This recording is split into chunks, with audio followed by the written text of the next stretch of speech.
Best electric mass revitalize recovery and enhance workout performance.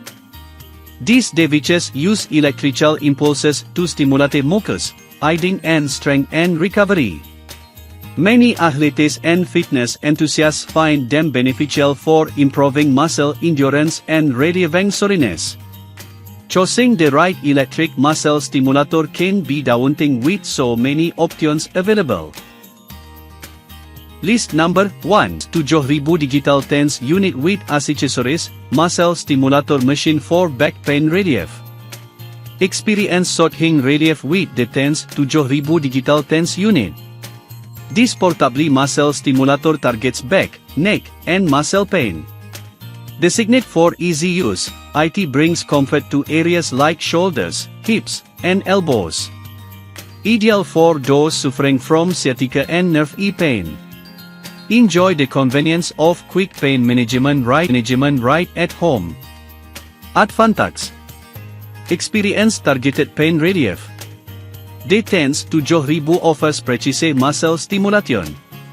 It helps alleviate back, sciatica, neck, and nerve pain effectively.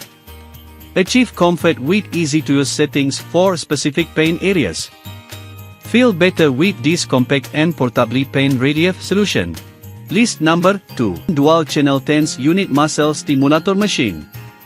Experience short-hang relief with the Avon dual-channel tense unit muscle stimulator. This device offers 20 unique modes. Perfect for personalized muscle therapy. Comes with versatile electrode pads and 2 scissors, 2 and 2x4. Simple controls make it easy to use. Portably design fits seamlessly into your lifestyle. Advantages: offers 20 modes for varied muscle stimulation needs. Helps relaxation. Dual-channel design targets multiple muscle areas simultaneously. Enhances efficiency. List number 3. Channel tense EMS unit 24 modes, 36 levels. Experience relief with the dual-channel tense EMS unit. This device offers 24 modes and 36 intensity levels for personalized pain management. The upgraded large screen ensures easy navigation and control. Rechargeably design means convenience and portability. 10 pads provide comprehensive coverage for back, neck, and shoulder pain relief. Advantages: ease of use for pain relief. This tense machine offers straightforward pain management.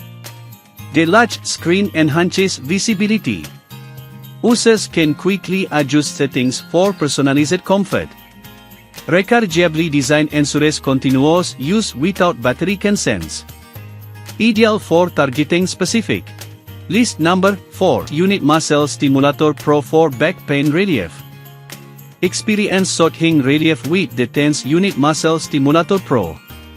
Designate for back pain and shoulder recovery. This electronic EMS massager delivers effective shock therapy for physical therapy needs. Its PMS pulse technology ensures targeted muscle stimulation. Ideal for easing discomfort and improving mobility. Simple to use, offering a path to comfort and relaxation. Advantages: relief back pain effectively with gently electrical pulses. The tense Unit Muscle Stimulator Pro targets pain areas precisely, offering relief where it's needed most. List number 5. Dual Channel Tense EMS Unit 24 modes Muscle Stimulator for Pain Relief Therapy. Discover short-hang relief with the Belifu Dual Channel Tense EMS unit, designate for effective pain therapy. This versatile muscle stimulator offers 24 modes to target discomfort precisely. Equipped with 10 reusable pads, it ensures convenient and lasting use. A dust-proof drawstring bag keeps everything organized and clean. Fastening cable ties make managing cords simple and tidy. Advantages: experience relief from pain with 24 adjustable modes. Personalize your therapy. Dual channels target multiple areas at once. Efficient pain management.